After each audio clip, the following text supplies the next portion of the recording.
Bah, pour commencer, je vous propose de vous présenter personnellement. Donc, après, si vous voulez rester anonyme ou pseudonyme, tout ça, il n'y a aucun souci. Juste nous présenter rapidement quand même votre parcours, votre background, et puis un petit peu comment vous êtes arrivé jusque, jusque ce projet sur lequel que un de trois que vous allez nous présenter aujourd'hui. Allez, c'est à vous. C'est surtout à Virginie d'abord. Tac, honneur aux dames. Eh ben, bonsoir à tous, moi c'est Virginie. Sur le projet, je suis responsable commercial et marketing, donc c'est moi qui ai recruté tous les artistes. Et accès marketing aussi, c'est moi qui fais tout ce qui est animation des réseaux sociaux en partenariat avec Opium, création d'événements, voilà, et ça fait à peu près une quinzaine d'années que je travaille pour le groupe La Poste. À toi, Jonathan. Bonjour à tous, bonsoir plutôt. Moi aussi, ça fait une quinzaine d'années que je suis à la Poste en direction de projets divers et depuis quelques années sur des projets blockchain. Bon, comme beaucoup d'entre vous, j'ai commencé sur la crypto et puis ensuite pendant le Covid, je suis passé par les NFT avec des copains à vous, les collectionneurs, sur Discord, qui m'ont appris beaucoup de choses. Et c'est comme ça que sont nés plusieurs projets à la Poste en fait. Et du coup, voilà. Ok, eh bien, très concis. Vous n'êtes pas trop éparpillé. Donc, on va dire que vous connaissez déjà bien le milieu de la poste. Ça fait tous les deux à peu près 15 ans que vous y êtes. On va vous poser une petite... Des parcours très, très, très différents et qui sont vachement qui sont ultra complémentaires en fait avec, Virginie qui a un parcours incroyable, qui est passé vraiment par plein d'étapes et qui connaît, vraiment beaucoup de métiers de la poste. Et puis, moi qui ai, eu cette chance, de travailler, un peu plus, proche de la maison mère et donc d'avoir énormément, de savoir beaucoup de de voir comment ça se passe à l'intérieur sur la gestion de projets un peu stratégiques parce que finalement la blockchain c'est un projet un peu stratégique pour le groupe. En tout cas, c'est ce que c'est en train de devenir.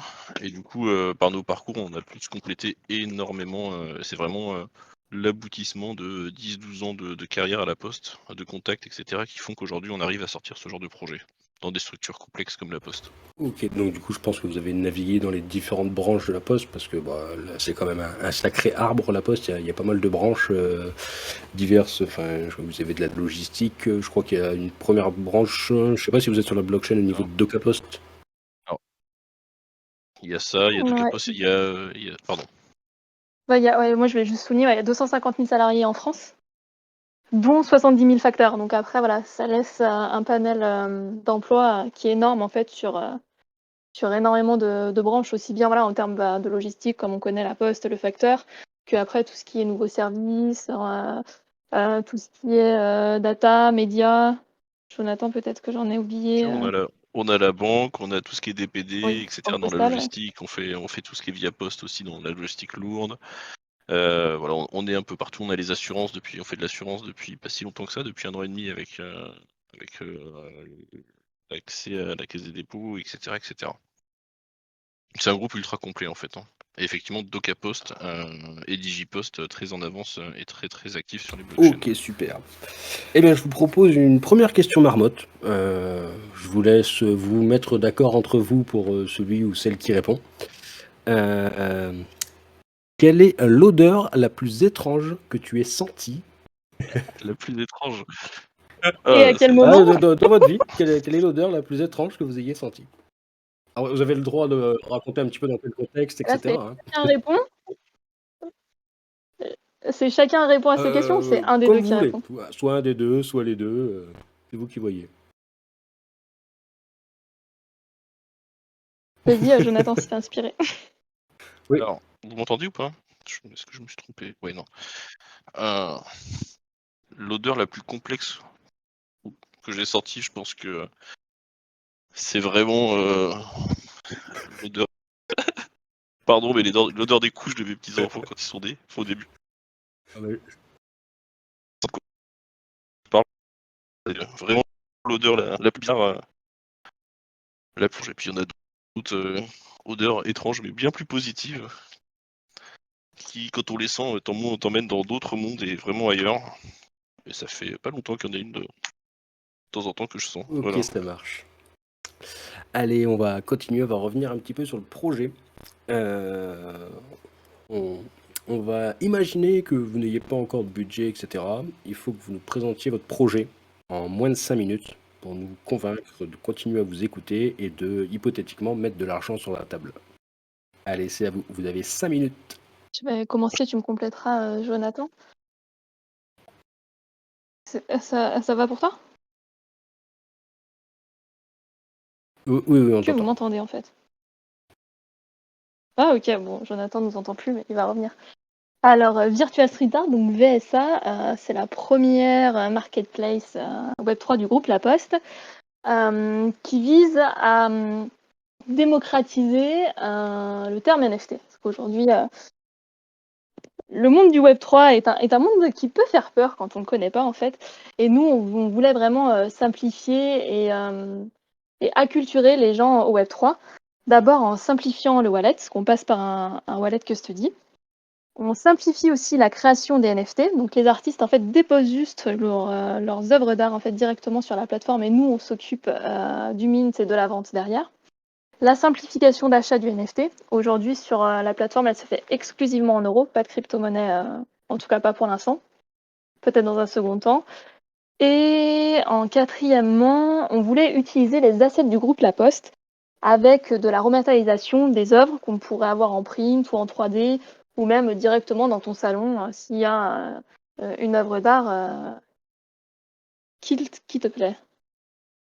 Jonathan, est-ce que tu veux rajouter autre chose? Ouais, bien sûr. L'idée, par exemple, c'est de se dire que quand tu brûles un NFT, tu peux le rematérialiser et que la rematérialisation, elle peut aller jusqu'à ce que l'artiste vienne chez toi et refasse l'œuvre dans ton salon, dans ta chambre, etc. Mais c'est vrai que Virginie l'a bien dit, hein, le maître mot c'était la simplification, l'accompagnement parce qu'on est à la poste. Ok, eh bien écoutez, en tout cas merci pour cette présentation de projet. On va enchaîner sur une petite question marmotte. Du coup, je propose que ce soit à ton tour, Virginie, étant donné que Jonathan a répondu à la première. Je vais Écoutez, rigoler, nous c'est ça? on est là pour rire, se détendre et en même temps s'informer, hein. Quelle est la tenue la plus embarrassante que tu aies portée? Je dirais une fin de soirée où je me suis fait arrêter par la police et j'étais habillée en Bob l'éponge. Du coup, c'était très comique. Ok, merci pour Voilà. l'anecdote. Retournons à nos moutons. À partir donc là, je sais pas si parce que je ne sais pas si c'est vous qui avez décidé de monter ce projet. Je pense que ça vient un petit peu du CODIR ou quelque chose comme ça chez vous. En tout cas, on va dire à la réunion de kick-off, quel est le besoin ou la problématique qui ont été annoncés pour lancer ce projet? Votre projet, est-ce qu'il vient répondre à est-ce qu'il Eh vient ben, écoute, répondre à un besoin ou est-ce qu'il vient plutôt répondre à une problématique existante? Et si et lequel? eh ben, tu te trompes, c'est pas du tout un projet Codir. C'est un projet qui vient, en fait, à la Poste, il y a des projets d'entrepreneuriat. Donc la Poste dédie des ressources sur concours, etc. Et donc c'est un projet un peu local qui était à la DSI, qui a gagné. Et du coup, et ensuite qui est passé sur un accompagnement national, à la Poste toujours. Et donc ça vient vraiment des équipes. C'est une proposition d'un projet dans lequel tu proposes l'idée, le pitch, vraiment comme si tu faisais face à des investisseurs. On a des pitchs de 3 minutes, des pitchs de 5 minutes, tu fais des decks, etc. On travaille le business plan. Vraiment, ça va très très loin. Et du coup, c'est comme ça que le projet est né, par 3-4 personnes. Et puis, il est petit à petit, il a monté les étapes. Il a gagné plusieurs concours en interne. Et c'est comme ça qu'il a été lancé. Et puis maintenant, on est en prod. Donc, effectivement, c'est une vraie réussite. Et c'est un vrai cas d'école sur de l'entrepreneuriat en entreprise aussi. Ok, écoute, c'est super, merci pour les petites précisions. Du coup, de quoi vous êtes parti enfin, Et quand vous avez effectivement, lancé l'idée? aujourd'hui, l'idée, c'est de convaincre aussi le CODIR de continuer, Ok, etc. ça marche. Et du coup, quand vous avez lancé cette initiative en interne, vous êtes parti de quel besoin ou problématique? Comment vous vous êtes dit, on va lancer pourquoi vous vous êtes dit, on va lancer une plateforme NFT et pourquoi on va la faire comme ça? Enfin bref, à quel besoin ou problématique vous tentez de répondre? Ouais. Il y a plusieurs, hein. La première, c'est qu'il y avait dans l'équipe, il y a quelqu'un qui s'appelle Jean-Louis, hein, qui avait l'idée aussi, qui a toujours eu cet apport avec le street art et qui a eu vraiment en se disant je vais faire du street art et du NFT. Autour de ça, ce qu'on a construit, c'est de se dire aussi que on est là pour accompagner, pour faire aussi entrer la Poste dans le Web 3. L'idée, c'était de se dire, on prend le train en marche. Il faut se revenir il y a 1 an et demi, 2 ans, hein, juste en sortie de Covid, voire même pendant la deuxième partie du Covid. Et l'idée, c'était de dire, d'alerter aussi en interne en disant attention, il y a les NFT qui arrivent. On est très peu, mais on est convaincu en interne que ça va révolutionner nos vies dans les 5-10 prochaines années, qu'on va pas pouvoir faire sans. Il faut absolument qu'on monte dedans parce que si on se réveille dans 10 ans, eh ben on aura raté ce virage-là, on sera pas monté dans le train et on aura énormément à rattraper. Donc l'idée, c'était de dire aussi, commençons à emmagasiner de la connaissance, commençons à toucher ce marché-là, à voir ce qui se passe, etc. Bon, en vrai, hein, pas que avec des études, etc., mais vraiment avec des projets propres à la Poste, pour rentrer dans le monde du Web3 et notamment du NFT, puisque la crypto-monnaie c'est autre chose, mais vraiment rentrer là-dedans parce qu'on a toujours eu cette conviction que derrière le NFT ça allait être autre chose et on le voit, hein, il y a l'identité décentralisée qui arrive, l'immobilier, la tokenisation de l'immobilier, la tokenisation des assurances, enfin, plein de choses, la traçabilité, etc. Finalement plein de choses qui sont en relation et en synergie avec ce que la Poste fait aujourd'hui ou propose. Ok, super. Merci bien pour toutes ces explications, pour tous les petits détails et la vision que tu nous apportes. On va passer sur une petite question rapide marmotte. Quelle est la blague que tu sors le plus en soirée?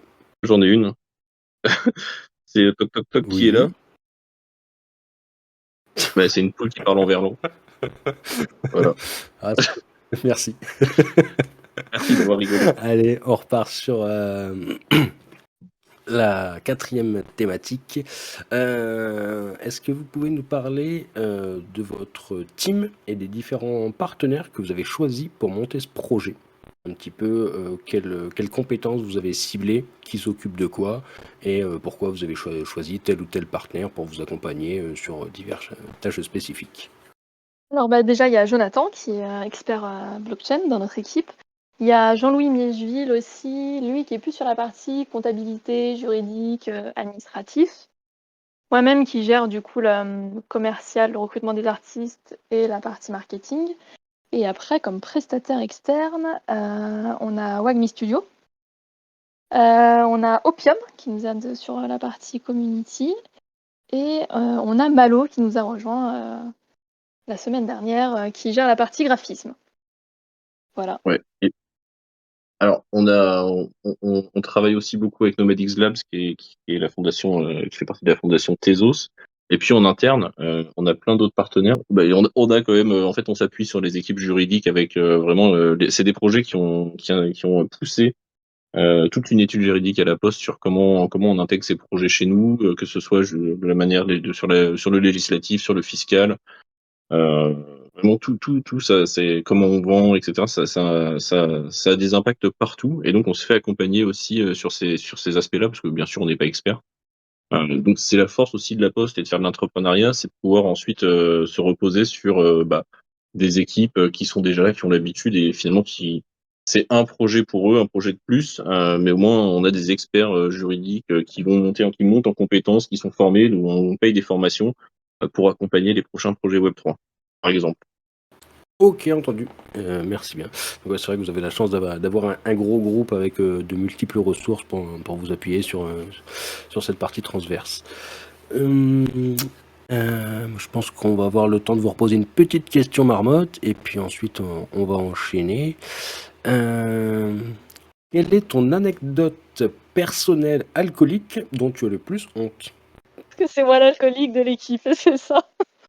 C'est un peu Et ça, ouais. la meilleure, moi il y en a tous les week-ends, donc du coup choisir la meilleure, Prends la dernière au pire. je sais pas. Alors, je veux bien t'aider. Il n'y a pas si longtemps que ça. Vas-y. Enfin, je suis parti en vacances pendant une semaine en Italie, dans une maison de ouf, avec plein de potes, machin, etc. J'ai pris tellement cher que j'ai raté 3 jours de vacances. Voilà. Donc je suis resté, je me suis endormi et je me suis réveillé 48 heures Ok. après. Il m'a fallu encore 2 jours pour remettre. Tu n'as fait que dormir Donc ça pendant faisait ces très cher la vacances? cuite, Enfin, finalement. pendant ce moment-là? On va dire que j'ai Comparé à fait que rapido. dormir, parce qu'il y a eu d'autres choses, mais surtout pendant la cuite. Ok, ça marche. Allez, Mais on va voilà. passer à l'avant-dernière question de cette présentation. Au niveau modèle économique, comment vous avez prévu de rendre ce projet viable?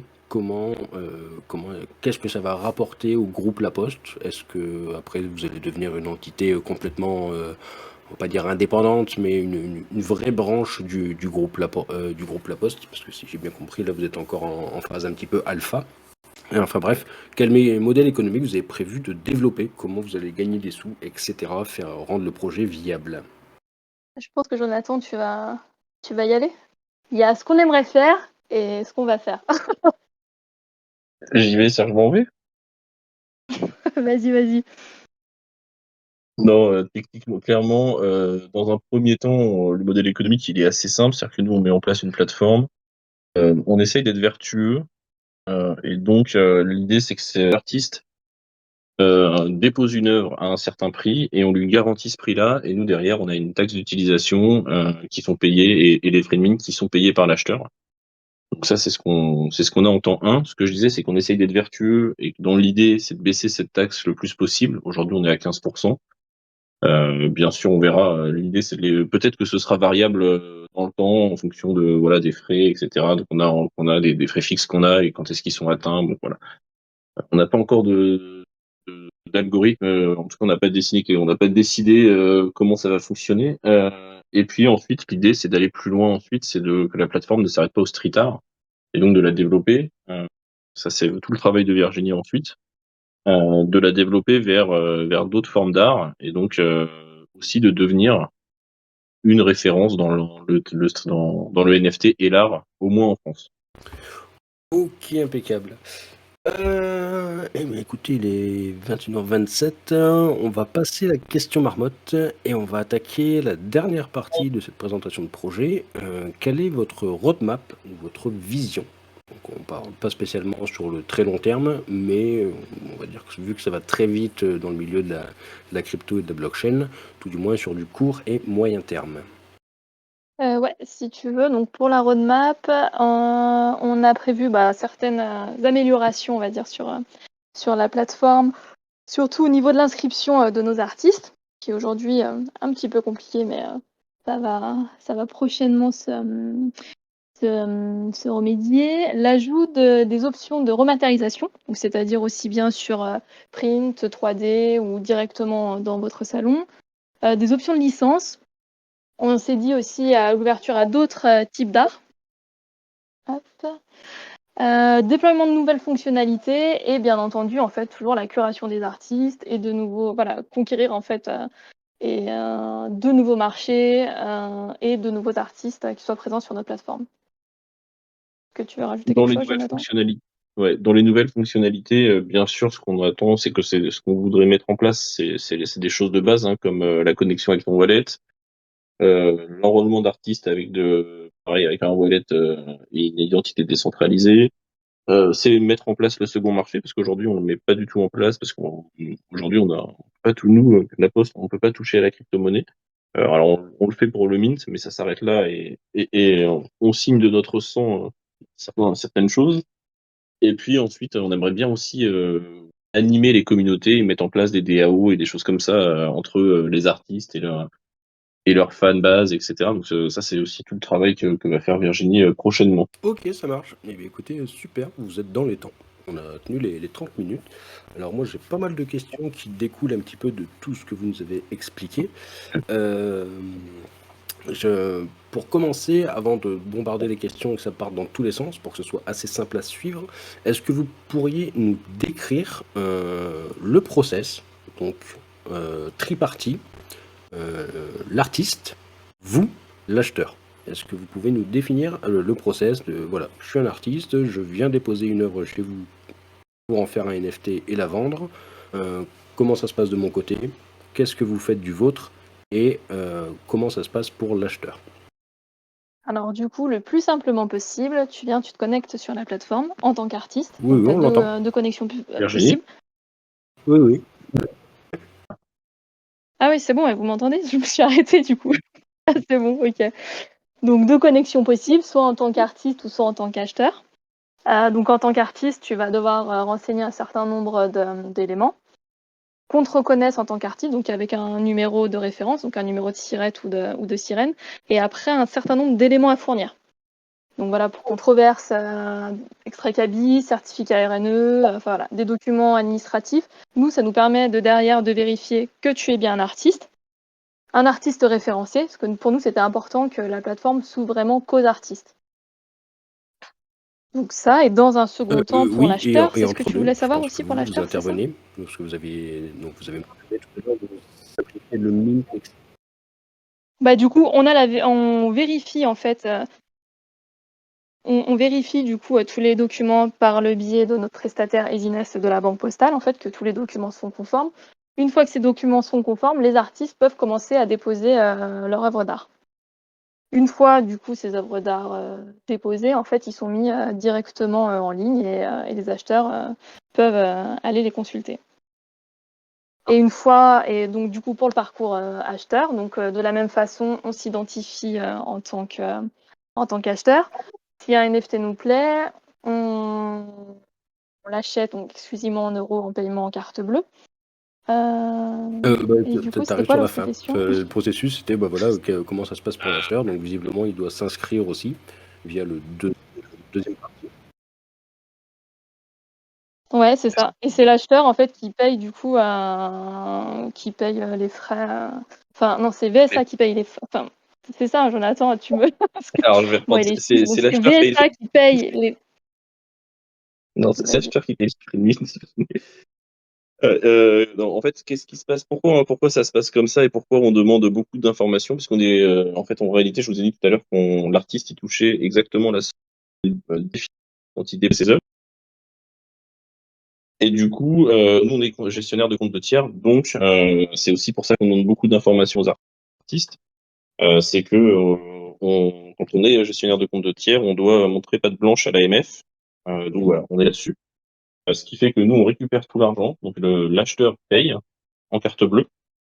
Il paye le prix de l'œuvre, les frais de gaz et la taxe d'utilisation de la plateforme. Et ensuite, nous, on s'occupe de la redistribution dans les 48 heures vers l'artiste. Le NFT, il est mis au moment de l'achat. Et donc, il est déposé dans le wallet custody de l'acheteur.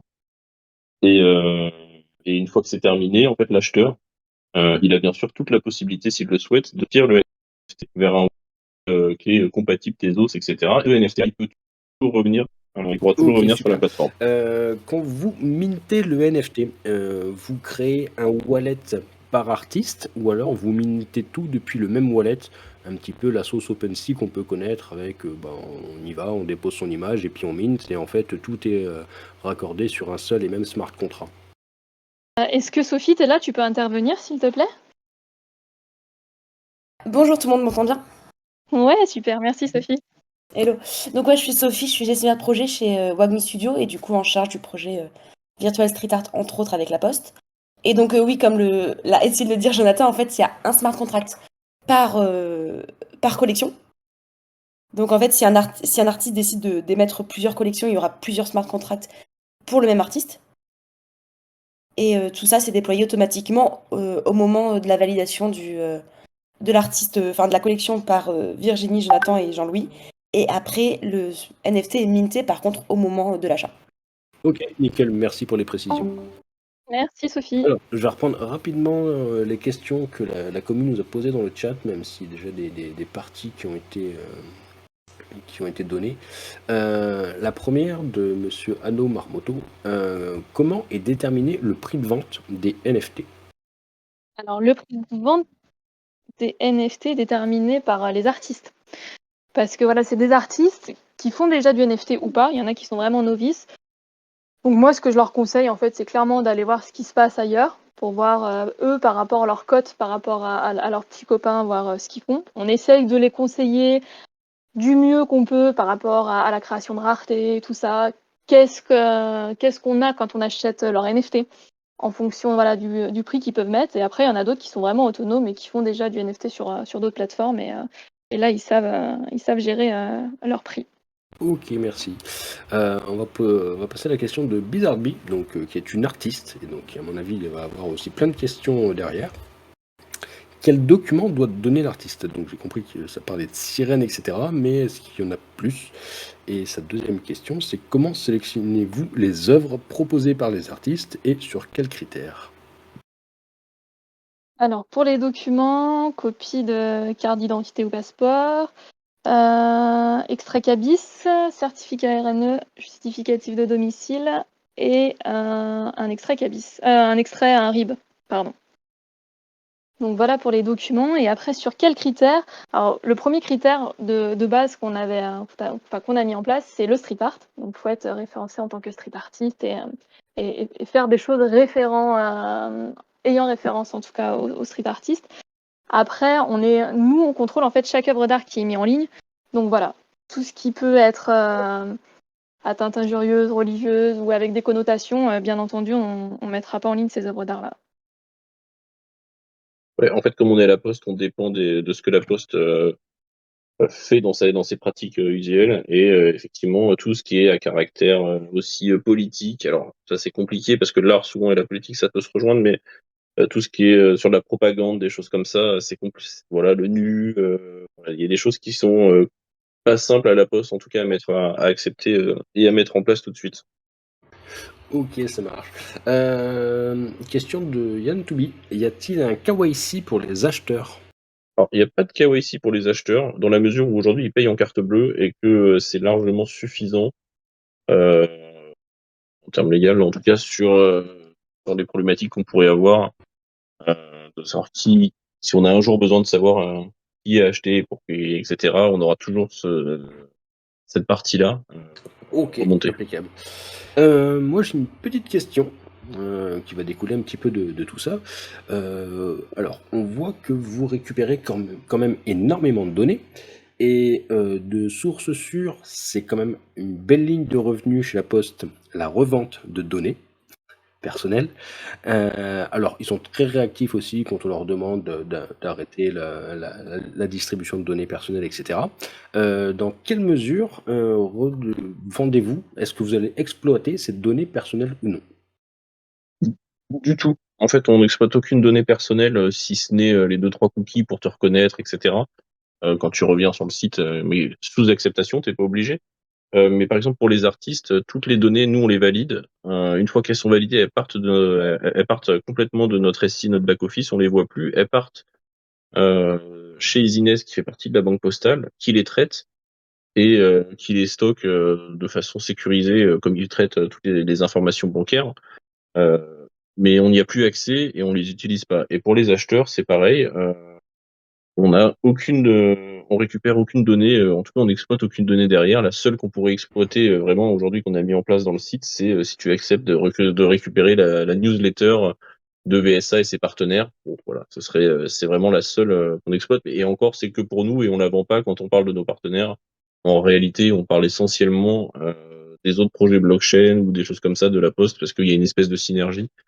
Mais ça s'arrête là. On n'a pas vocation, en tout cas, à exploiter de la data et à faire de Ok. la valeur sur la data. Pourtant, si je ne dis pas de bêtises, dans vos CGU, alors je vous avoue que j'ai dû les lire en diagonale, mais il y a une partie où vous parlez justement qu'effectivement vous vous réservez le droit d'exploiter ces données à titre commercial, mais qu'on peut s'y opposer via toutes les lois qui nous y protègent en France. Donc ça serait donc le groupe La Alors, Poste chez lequel sont stockées ces données et pas directement VSA, c'est ça? en fait, les données, elles sont stockées hors la Poste, chez nous. On est sur des serveurs qui appartiennent pas à la Poste, etc. Donc après, on est obligé de mettre ces informations légales parce qu'on sait jamais. Mais vraiment, en tout cas, dans l'usuel, on utilise zéro, on fait pas d'exploitation commerciale des Ok, données. ça marche, merci. Comme je l'ai dit, hein, la seule qu'on pourrait nous demander, c'est les opt-in sur l'acceptation des newsletters VSA et partenaires. Entendu. Question de Bizarreby. Pourquoi avoir choisi la blockchain Tezos? Tu veux la faire, Virginie, ou tu veux que je la fasse? Non, bah raconte l'histoire. Vas-y. Il faut revenir il y a un peu plus de 2 ans en arrière, quand on était à la jeunesse du projet. on est toujours dans un cadre postal, hein, à la Poste. Et donc, quand on a regardé un petit peu ce qui se faisait en termes de RSE sur les blockchains, c'est vrai que Tezos est sorti du lot pour plein de choses, hein. Déjà, il y avait une belle communication et du vrai sur la partie green de Tezos face à un Ethereum, etc. On avait besoin de stabilité aussi. Effectivement, toujours face à Ethereum qui était quand même très utilisé à l'époque. C'était compliqué de se dire qu'on va vendre des œuvres au grand public et que l'œuvre elle va coûter, je sais pas, 150, 300 euros. Il y a de tous les prix, hein, mais je donne un exemple, et qui va devoir payer 1000 euros de frais de gaz. Ça, c'était impensable. Et puis ensuite, la fondation Tezos, déjà ils sont un peu français. Ils ont des bureaux en France, ça aussi ça joue. Et puis ils sont audités, ils publient leurs audits, etc. Donc c'est tous ces facteurs-là très RSE qui font que ça correspond. C'est ce qui correspondait le plus, en tout cas en termes de RSE à la Poste, parce que vous savez, nous on fait beaucoup de green aussi à la Poste, etc. Et c'était compliqué de dire demain on utilise un proof of work comme blockchain avec tout ce que ça engendre en consommation d'énergie, etc. Alors que derrière, on met des camions électriques, on pousse nos facteurs à faire avec des vélos électriques et des stabis, des choses comme ça pour moins polluer. On utilise des cols et des cartons qui sont recyclés. On est sur de l'économie circulaire, etc., etc., etc. Et on peut pas casser cette image-là et cette recherche qu'on a d'être toujours plus éco-responsable.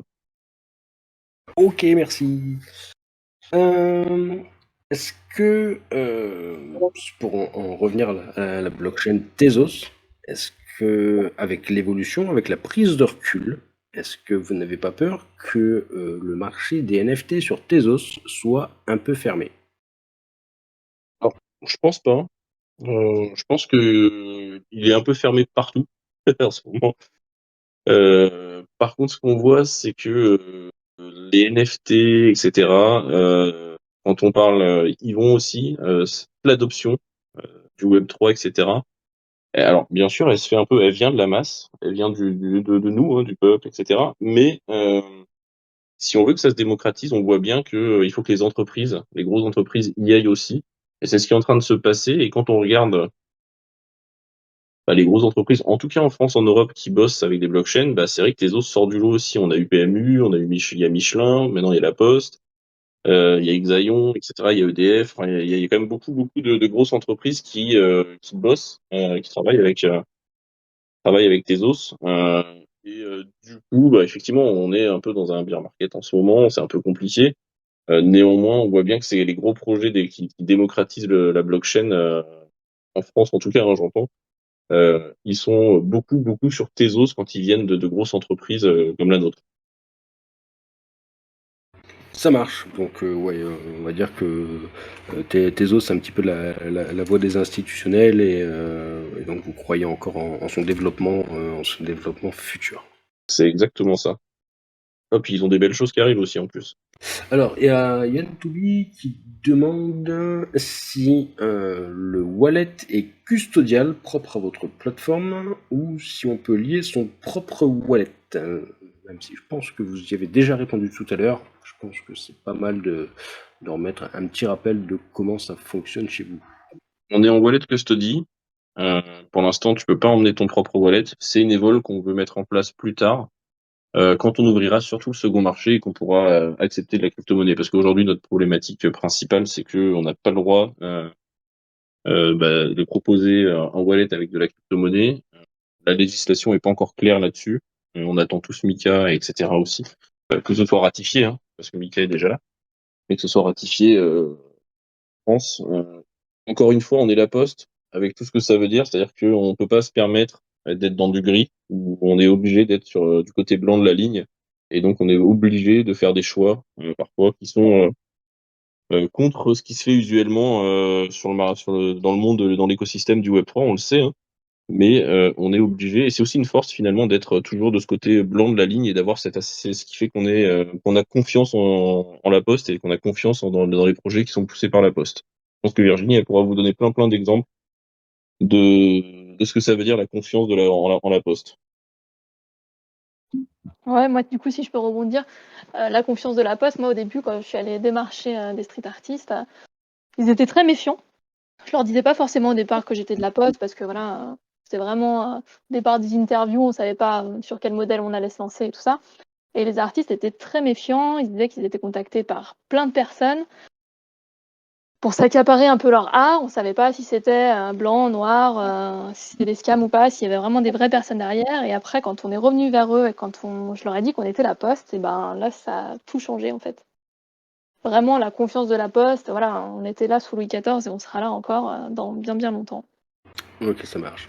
Donc oui, effectivement, je pense que le groupe La Poste a de quoi rassurer. Après, je pense que effectivement, vous allez vous confronter aussi à toutes les personnes qui sont dans la crypto, et on va pas se mentir, chez les marmottes, on aime bien tout ce qui est privacy, etc. Je pense qu'effectivement, le fait de donner autant d'informations peut peut-être freiner certaines personnes, surtout quand on voit tous les legs de données qu'il peut y avoir à droite, à gauche. Mais effectivement, ça peut être une force aussi pour rassurer Ah, les personnes qui sont ouais, non, mais, pas encore mis un pied dedans, quoi. mais clairement, ça nous permet plein de choses, hein. Côté artiste, tout ce qu'on demande, ça permet aussi de les protéger.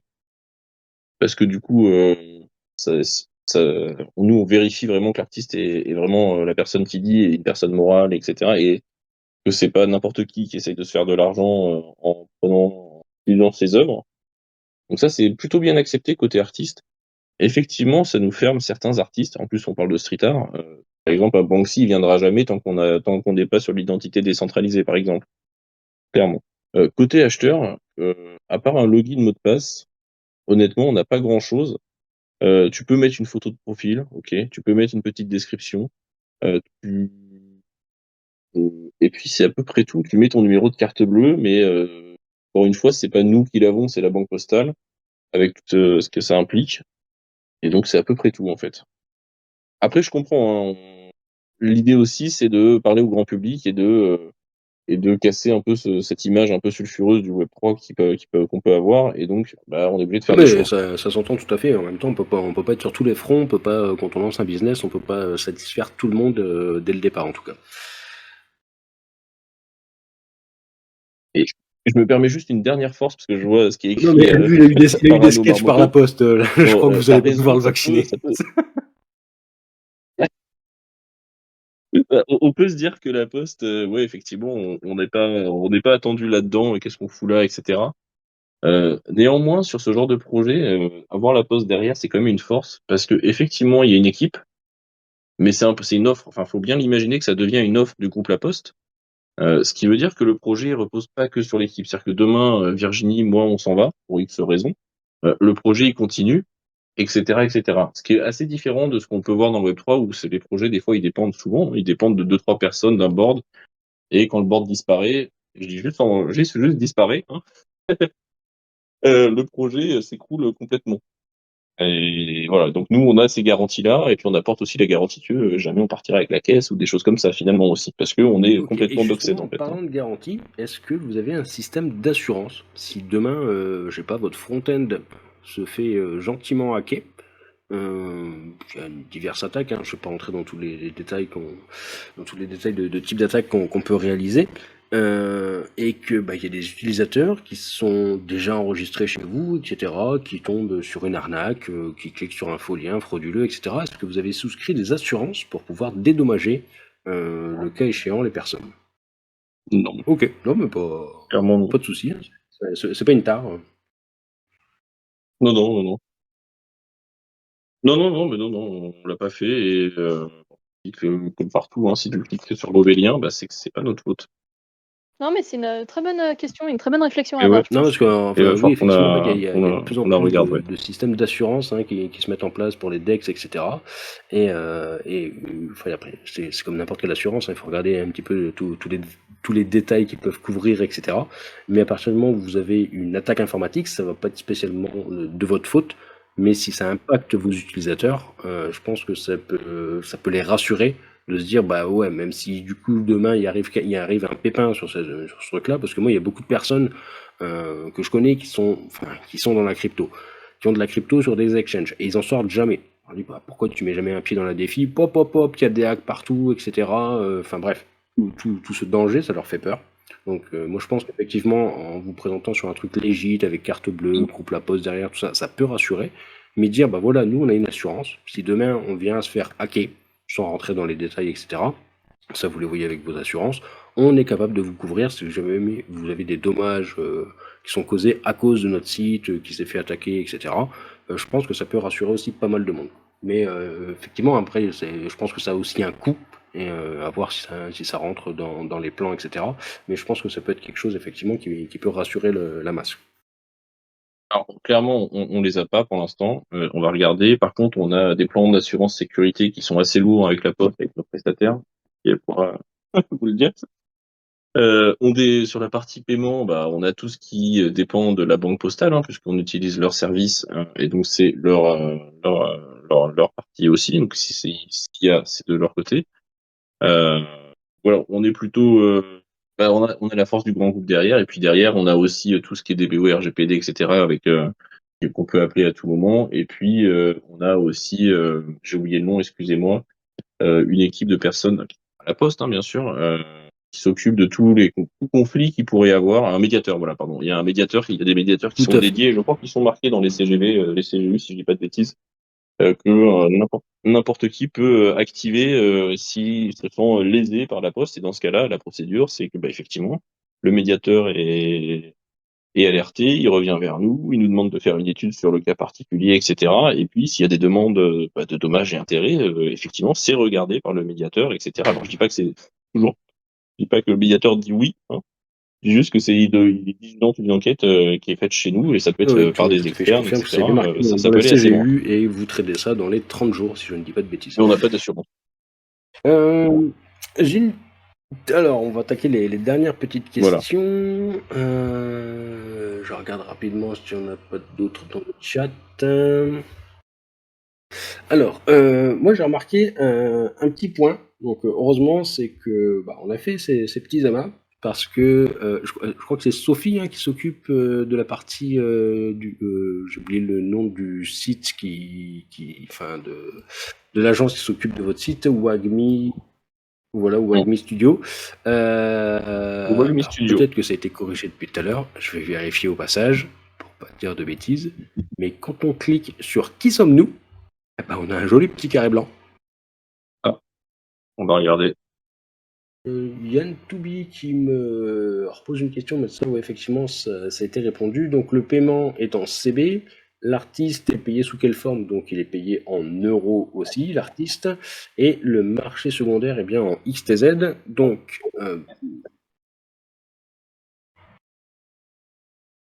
Alors, le marché secondaire, il est en ce que vous voulez, puisque en vrai, vous pouvez sortir le NFT, tu peux le sortir de la plateforme. Pour aller sur un second marché, il faut que tu sortes le NFT de la plateforme. Donc ça, c'est gratuit. Tu peux le transférer vers un autre wallet, et ensuite tu vas sur Rarible, OpenSea, et tu vends ton œuvre. Après, tu la vends ce que tu veux.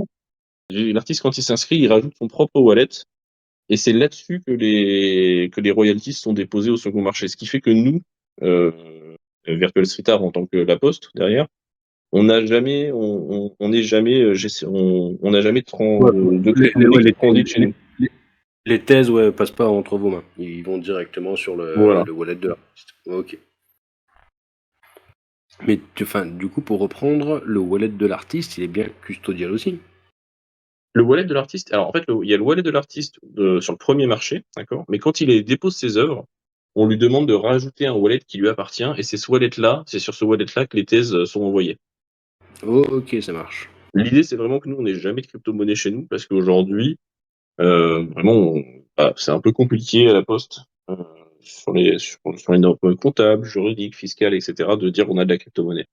Et comme on appartient à la CDC, etc., c'est encore plus, hein, c'est pas encore, ça reste plus compliqué que dans d'autres entreprises.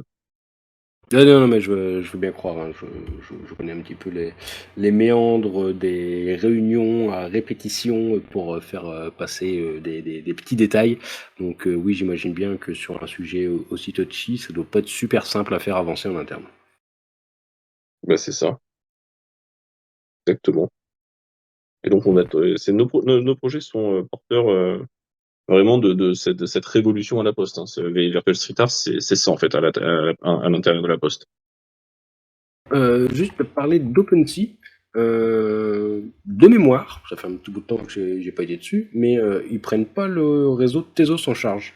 Bon, du coup, je sais qu'il y a Rarible qui prend en charge Tezos, et peut-être que vous en connaissez d'autres sur Tezos, parce que je suis pas sûr que parmi nos auditeurs, il y ait beaucoup de personnes qui soient habituées à évoluer sur Tezos niveau NFT.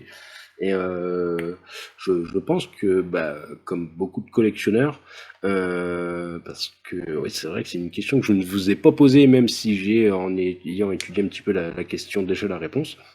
On ne peut toujours pas revendre en euros sur votre plateforme. C'est-à-dire que si j'achète l'œuvre d'un artiste, que demain je me dis oh bah dis donc cet artiste là sa cote elle a fait x4 x10, je vais revendre le NFT, on ne peut pas le revendre en euros sur votre marketplace, on est obligé de sortir le NFT sur son wallet personnel pour aller le revendre sur une marketplace qui prend en charge Tezos, c'est ça? Exactement. Exactement, c'est exactement ça. Ok, et du coup est-ce que Du coup, on a Kraken, on a Bitmark, on a Binance aussi, aussi du Thèse. Je sais pas si le NFT, s'ils prennent la techno NFT, je m'imagine que oui. ouais, ce que je veux dire, parce que tu me parles de Kraken, Binance, tout ça, mais ça c'est des exchanges, on peut faire du Ouais, business de NFT ils sur font tes aussi autres? ils font aussi du NFT, hein, certains. Ok, Mais ouais, j'avoue que ouais. là, mais c'est pas des gros. J'avoue que là, de tête, je les ai pas. Je vous donne ça. Ok, ça marche. Mais ouais, je Je pense reviens vous que... donner ça demain, Ouais, clairement. pas de souci. Après, même en petits tips, hein, je pense que ça peut intéresser les personnes sur votre site. Si vous souhaitez revendre une œuvre, voilà, n'hésitez pas à passer. Et au passage, je pense que vous avez moyen de conclure des petits partenariats sympathiques avec ceux qui font qui ont déjà un pied sur Tezos au niveau des marketplaces. Par exemple, Rarible qui a quand même un beau pignon sur rue. Je pense que vous pouvez vous rapprocher d'eux en disant, bah voilà. Après, à vous de voir les leviers que vous pouvez trouver ensemble, Ouais. et d'orienter vos acheteurs, par exemple, vers la plateforme Rarible. Je suis sûr qu'ils sauront vous renvoyer l'ascenseur comme il faut, quoi. Pour le moment, c'est vrai que bon, comme on est la Poste, on a toujours cette problématique-là, c'est que monter ce genre de partenariat, ça se fait pas comme ça. Ah oui, Et il dedans, il faudra pas faut mal de réunions. intégrer plein de monde. Donc on y va étape par étape, c'est vrai. Ok, super. On arrive sur la fin de la petite heure. Est-ce que parmi les marmottes présentes, tu as encore des questions? Ça n'a pas trop l'air, hein. Vous n'êtes pas obligé de les faire par le chat, hein. Si vous voulez prendre la parole, vous savez qu'ici, il n'y a pas de souci. N'hésitez pas. Pour ma part, je pense que j'ai fait à peu près le tour, hein. Après, on pourrait discuter encore de techniques, d'orientation, etc. pendant longtemps. Mais ça sert à rien d'assommer les gens avec plein de détails. Peut-être est-ce que vous avez des choses à rajouter, des choses qu'on n'a pas évoquées, que vous souhaiteriez évoquer? Oui, n'hésitez pas à nous suivre. Il y a prochainement un event qui va être fait, normalement. D'ici fin octobre, si je dis pas de bêtises, Virginie, qui aura lieu sur Paris. Et puis l'idée aussi, hein, c'est d'avoir des événements sur 2024 tous les mois dans des régions différentes autour du street art et du NFT avec la Poste. Moi j'ai une petite question Alex, justement, hein, quand on Ouais, c'est tout vous a bon. fait demander à ce qu'on vous suive, que effectivement c'est une très bonne chose, et c'est vrai qu'on n'a pas parlé plus que ça de la partie marketing. Donc quelle est votre stratégie marketing? Alors, notre stratégie marketing, elle est un peu coupée en deux phases, on va dire. Accès Web3 et accès Web2, parce que ce qu'on voulait faire et mettre en avant, c'était surtout la démocratisation du NFT et la culturation du monde du Web3. Donc du coup, on a des profils, on est aussi, voilà, on fait des amas. On va bientôt avoir notre Discord.